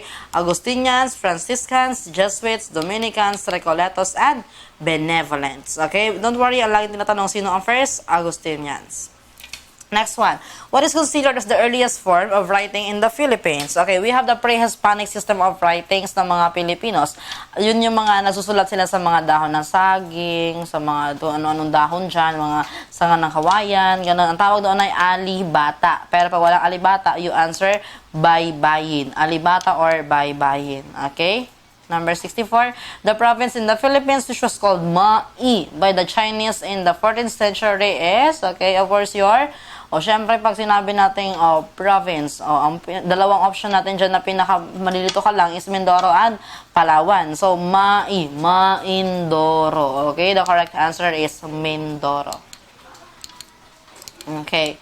So, yan naman yung mga, mga bansa. Okay, ibigay niyo sa akin yung former names nila. Okay, Taiwan is, ayan, Formosa. Thailand is Siam. Myanmar is Burma. Iraq is Mesopotamia, Cambodia is Cambodia, and Iran is Persia. So, yan naman yung mga dating pangalan ng inyong mga bansa. Okay? Next, through the galleon trade, the Philippines had extended contacts with Mexico. Okay? So the Philippines was colonized by Spain for 333 years. Okay? For 2 centuries, ang naging source of income ng mga Filipinos is the galleon trade. Okay? Ang source of income nila ng mga Spaniards and Filipinos is galleon trade, and we had extended contacts with Mexico dahil ang ruta ng kalakalang galleon is Manila-Acapulco. So the answer is Mexico. Okay, next one. Napakahirap ng tanong na yan. What is the birthplace of Jose Rizal? Parang feeling ko sa ano yan, Kawit Cavite, di ba? O, ano sagot ninyo? It's Calamba, Laguna. O, sino ba naman hindi nakakaalam ng sagot sa tanong na yan? Okay, it's Calamba, Laguna. Kailan siya pinanganak? June 19, 1861. Okay, June 19, 1861. Okay, next one. Who was the first editor of La Solidaridad and the orator of the Reform Movement? So, the great orator of the Reform Movement is Graciano Lopez Haina. Okay? Ang first editor ng La Solidaridad is Graciano Lopez Haina. Pero last time, ang tinanong is, sino daw ang second editor ng La Solidaridad? You answer Marcelo H. Del Pilar. Okay? Pag tinanong sa inyo, sino yung first? You answer Graciano Lopez Haina. Pero pag tinanong sa inyo, sino yung last? You answer Marcelo H. Del Pilar. Okay, next one. Who was the literary figure known as Joseng Sisiw? Okay, Joseng Sisiw is Jose de la Cruz. So, ito lang nakakalito dyan. Pag Joseng Batute, you answer Jose Corazon de Jesus. Okay, Batute, Jose Corazon de Jesus, de la Cruz, Joseng Sisiw. Practice tayo. So, these are some of your pen names. Okay, Di Masalang is? Very good. Jose Rizal. Di Masilaw is? Emilio Jacinto. Taga-Ilog is? Antonio Luna. Bini is? Napakahirap ng tanong na yan. Bini is Apolinario Mabini. Laong-Laan is? Jose Rizal. Joseng Sisiw is? Jose de la Cruz. Plaridel. Marcelo del Pilar. Pupdo. Marcelo del Pilar. Naning Mariano Ponce. Kinting Kulirat. Valeriano Peña. Quijano de Manila is Nick Joaquin. Nirambol lang yung Quijano into Joaquin. Okay? I mean yung Joaquin, nirambol into Quijano. Paralitico is Apolinario Mabini. O, Jomapa. Jose Maria Panganiban. NVM. Nestor Vicente Madali Gonzalez. Okay? The happiest boy in the world. That was by NVM Gonzalez. Dolores Manapat. Marcelo del Pilar. And Piping Dilat is Marcelo del Pilar din. Sino si Lola Basyang? Severino Reyes. Tikbalang. Mariano Ponce. Joseng Batute. Jose Corazon de Jesus. Magdalo. It's Emilio Aguinaldo. Agapito Bagumbayan. Andres Bonifacio. Juan Luna. Hermanong Pule, Apolinario de la Cruz. Polinario, okay? Hermanong Pule, Apolinario de la Cruz. And May Pag-asa, Andres Bonifacio. Okay, next one. Which band played the Marcha Nacional Filipino of the national anthem on June 12, 1898 during the declaration of the Philippine Independence? That is yours, San Francisco de Malabon Band. San Francisco de Malabon Band. May exact answer ba?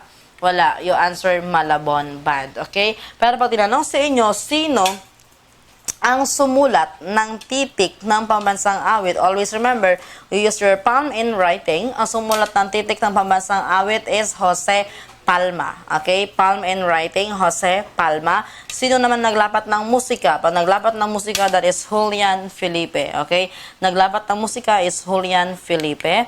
Okay, so that's Malabon Band. 70, which Spanish policy provided the resettlement of Filipino communities to form town centers of cabecera. So yung tawag natin doon sa town center, it's your cabecera. Pero yung resettlement ng mga Filipinos or yung paglipat ng mga Filipinos in town centers called cabecera ay tinatawag nating reduction. Okay, town center, it's cabecera. Resettlement is reduction. How can Dr. Rosa Rizal's La Liga Filipina organization be likened according to present-day social group movements? Okay, ang ini-introduce kasi ng La Liga Filipina is non-violence. Okay, lalaban sila for peace, for freedom, but peaceful siya. So, no revolution. At maihahalin tulad natin sila sa mga national socio-civic organization. Okay, national socio-civic organization. Next one. What was the social relevance of noli and fili to conditions among Filipinos during the late 19th century period? Okay, ano ba yung mga tungkol saan ba? Yung noli me tangere and el fili. Ano ba yung mga contents nun? So we have your noli and el fili. Noli is considered as the work of the heart because it talks about love, wit, and humor. So yun yung part na masaya pa sila, di ba? So medyo chill lang. And then, pag sinabi mo el fili, it is the work of the mind. It talks about mystery, revenge, sorrow, okay? So work of the heart, noli me tangere, and work of the mind is el fili. Pero tungkol saan ba? Okay? Ano ba yung dinidiscuss ng el fili at noli me tangere? Diniscuss niya yung civil oppression na ginawa ng mga mananakop sa mga native Filipinos. Okay? Yung ginawa nila sa ating lipunan. So the answer is letter D, human civil oppression of native Filipinos. The stage actress who brought fame to her country through her international awards for her stage performance was, sino nga ang recognized for his international recognition? The answer is Lea Salonga. Okay, Lea Salonga. Art is the product of man's need to express himself with high degree of sensitivity towards his environment, who is the painter of fisher folks and farmers of his hometown in Rizal. Ang tinatanong sa atin ay painter ng fisher folks and farmers. Ang unang pumapasok sa isip natin pag ganyan is Fernando Amorsolo. But Fernando Amorsolo is from Pacom, Manila. Ang tinatanong is from Rizal. So you answer Carlos V. Francisco, or also known as Carlos Botong Francisco. Okay, next one, which enacted by the U.S. Congress in 1916, established a bicameral legislature in the Philippines with the senator as the upper house and House of Representatives as the lower house to be composed of elected Filipinos. Okay, ano daw ang nag-establish ng bicameral legislature? Bicameral legislature or bicameralism means the division of the legislative department into upper house and lower house. Okay, your Philippine legislative law that is responsible for the enrollment of a bill into a law. Okay, your Cooper Act is responsible for the establishment of the civil government in the Philippines. Your McKinley Law is your Tariff Act, so nag-impose sila ng 50% tariff on imported goods. And your Jones Law is your Philippine Autonomy Act. Yan ang nag-grant ng sovereignty sa Philippines at yan ang nag-establish ng bicameral legislature in the Philippines. So the answer is Jones Law. Okay, so we have your three branches of the government. We have executive, legislative, and judiciary. What is the lawmaking body? Legislative. What is the implementing body? Executive. What is the interpreting body? Judiciary. Okay, next one. Which power of the state enables it to impose a charge of burden upon persons, property, or property of rights for the use and support of the government in its discharge of appropriate function? So we have three powers of the state. We have your police power, power of eminent domain, and power of taxation. Ang police power, ang keyword nyo lang dyan is general welfare. So they are responsible for the regulation of the policies, of the laws, of the rights, for the general welfare of the public. Okay? And we have your power of eminent domain. Ang keyword nyo dyan ay just compensation. Ang sinasabi lang yan, the government can take a private property for public use provided that there is just compensation. Okay? So, ang keyword nyo ay just compensation. And we have your power of taxation that is imposing a charge of burden upon persons, property, or property of rights which the government may use in the discharge of its appropriate function. So, your keyword is charge of burden. So, meaning, what is the correct answer? The answer is taxation. Okay, next one. Which condition contradicts the social justice mandate in the 1987 Constitution? Kasi sinabi kasi natin social justice, that is equal opportunity for all. Okay, so pantay lahat ng tao. So ano ang pwede nating isagot? Okay, pag sinabi natin creation of economic opportunities for all, so mayroon bang social justice doon? Yes, kasi equal yung opportunities para sa lahat. Yung letter B, sense of dependency among citizens. Okay, magiging independent daw sila on each other. So, parang questionable yon. Letter C, elimination of cultural inequalities. Siyempre, pag eliminate mo ang inequalities, it can lead to equality. And that is social justice. Okay? And letter D, equitable distribution of wealth. From the word equitable, you have equal. So, meaning walang problema doon kasi equally distributed yung wealth. So, therefore, ano lang dyan yung pwede ninyong isagot? Yung letter B, sense of dependency among citizens. Okay? So, hindi kasi dapat sila naka-depend lang sa isang factor, okay? Kasi nga, kailangan equal lahat, okay? Next one, which state policy provides for preferential attention to the welfare of the less fortunate members of the Philippine society? Okay, so binibigyan daw ng attention yung kapakanan ng mga yung less fortunate. Okay, so ang tawag doon ay social justice. Okay, 79, the right invoked in the writ of habeas data is ganito yon. Pag sinabi ko, you bring me the information, it is writ of habeas data. When I say you bring me the body, writ of habeas corpus. So meaning, pa ang dinedemand sa inyo is document, information, that is habeas data. Pero pa ang dinedemand sa inyo ay ang body or yung witness mismo, that is your writ of habeas corpus. Pero pag life, liberty, security, ang tawag dyan ay writ of amparo. Okay? Number 80, it is the process of storing, recovering, and disseminating recorded data through the computer. So we have your keyword, storing, recovering, and disseminating recorded data. So meaning yung entire process ng paggamit natin ng information, okay? Entire process ng paggamit natin ng data using your computer. Ang tawag dyan ay information technology. Hindi yan information retrieval ha. Pag ang focus ninyo is yung recovering lang, information retrieval. Pero since it's the entire process, you have storing, recovering, and disseminating as well. So you answer information technology. Okay, next one.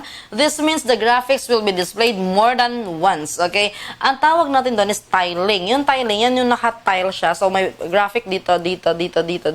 So, meaning, hindi lang isang graphic yung nakikita ninyo, kundi marami. Ang tawag doon ay tiling. Okay, that's tiling. Next one.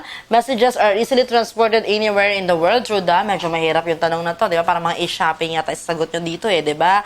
O ano yan? Tawag doon ay email or simply your electronic mail. Okay. CTR is a symbol for control, ganun. Kasi nga walang L. That is your CTRL. Dapat yan. Typo error lang yan. Okay? CTRL, it is a symbol for control key. Okay? Paano naman pag alt? That is your alter key. So, yung dalawa na yan tinatanong sa board. Yung control and alter key. Okay. The acronym HTML means Hypertext Markup Language. Okay? Hypertext Markup Language. Ang tinanong din last time, ano meaning ng URL? URL is Uniform Resource Locator. Okay, Uniform Resource Locator. Okay, next one. Kailan nagsimula ang pagkakaroon ng modernisasyon ng wikang pambansa? Okay, that was in 1987. So, nagkaroon tayo ng sanggunian ng wikang pambansa, 1987. Ang simbolong kumakatawan sa mga bagay at mga pangungusap na naisipahayag ng tao sa kanyang kapwa ay, anong keyword niya doon? Simbolo, pero sabi doon, nais ipahayag. So, naipapahayag mo na naman yung gusto mong sabihin sa pamamagitan ng wika. So, the answer is letter A. Ano ang bantas na ginagamit sa pagitan ng panlaping, ika at tambilang? Halimbawa, ika 14. As in yung number na 1 and 4. Anong ilalagay mo doon?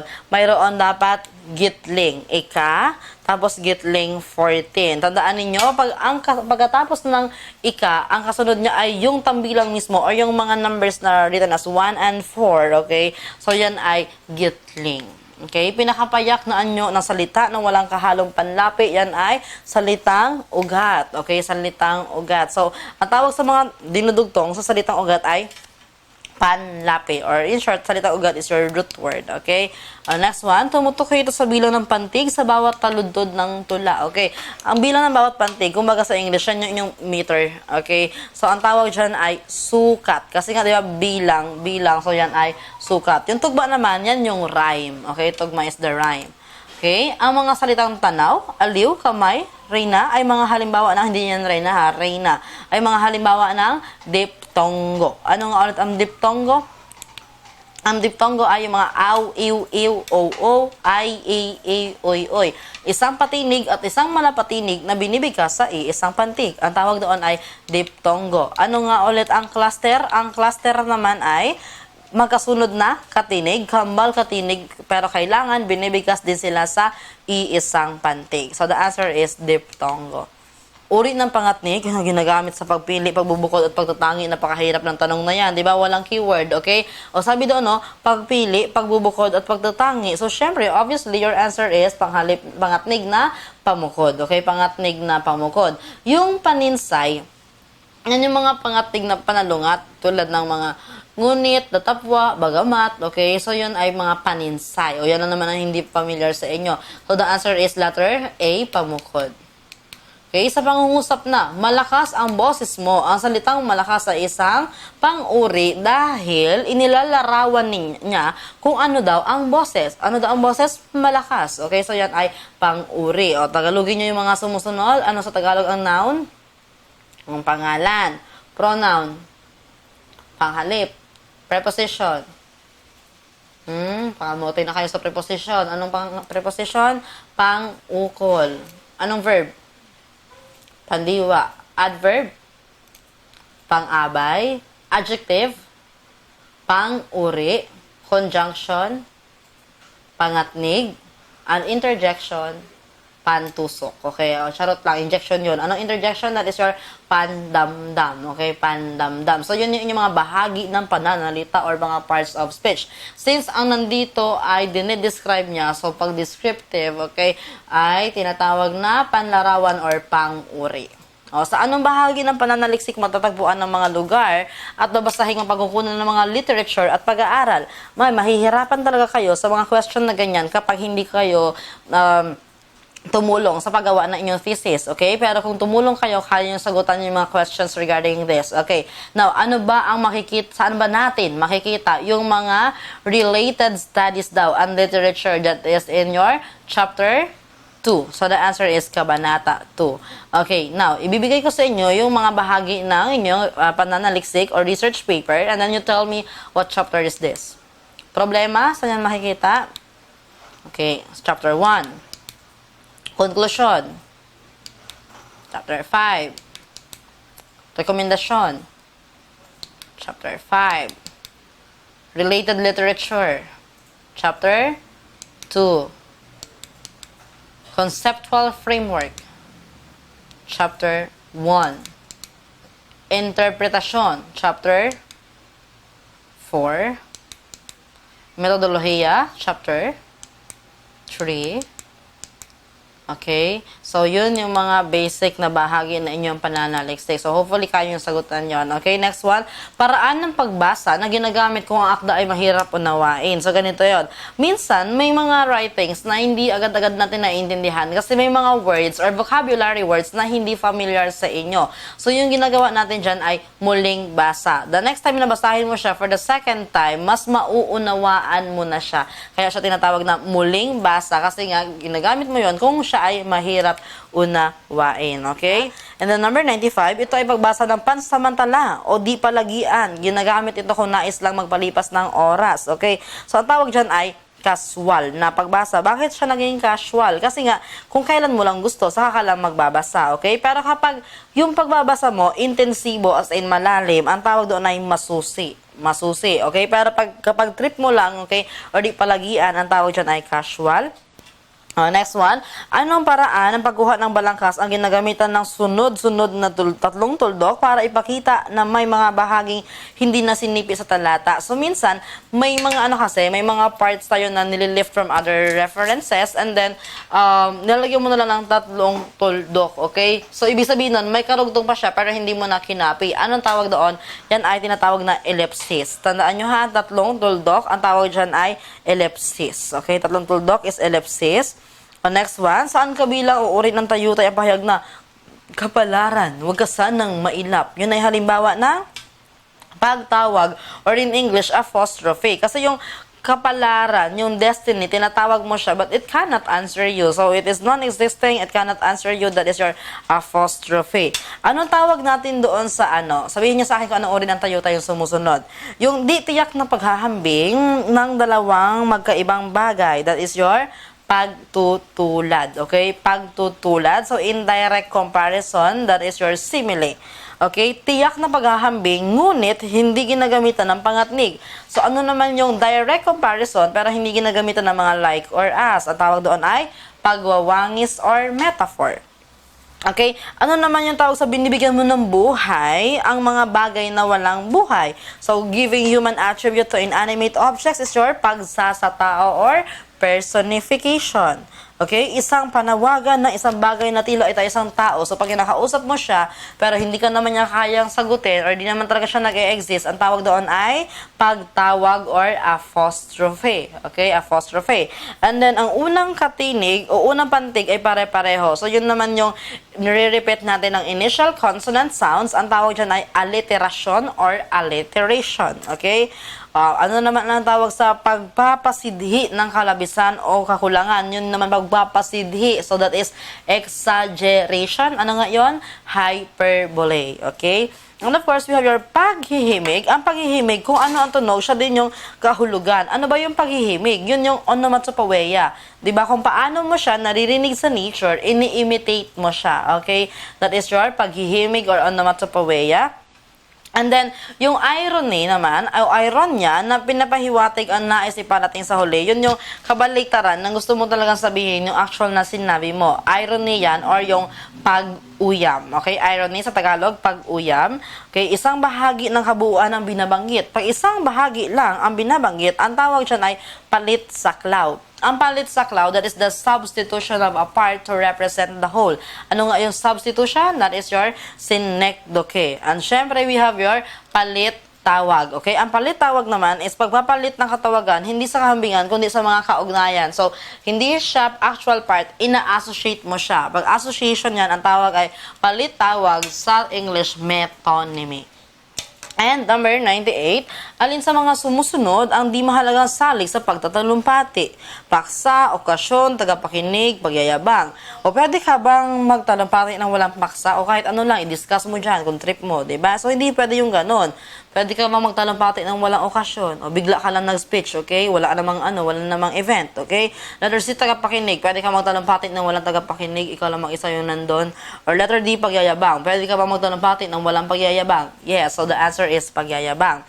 Next one, nagpapahayag na ang wika ay nauunawaan ng lahat at napagsusunduan ng isang lahi or pangkat. Ang tawag dyan ay arbitrary. Okay? Kapag pinagkasunduan ninyo ang wika, ang tawag dyan ay arbitrary. Pag sinabi kasing dynamico, nagbabago.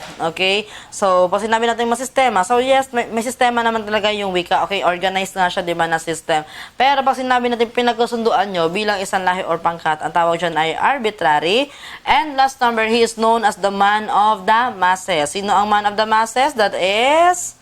Sino ang man of the masses? Alam nyo na yan. Ramon Magsaysay. Okay? Ramon Magsaysay is the man of the masses. Okay? And that is your summative examination. So, hopefully, guys, meron kayong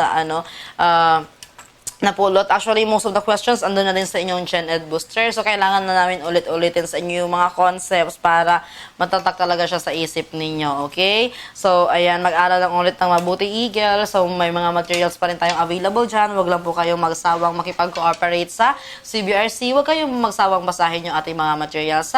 So, ilang araw na lang, okay, matatapos na yung laban nyo. Masasabi nyo na rin yung consumatum est. Okay? Pero, syempre, kasama nyo kami hanggang sa huli. Okay? So, thank you very much for your time and God bless everyone.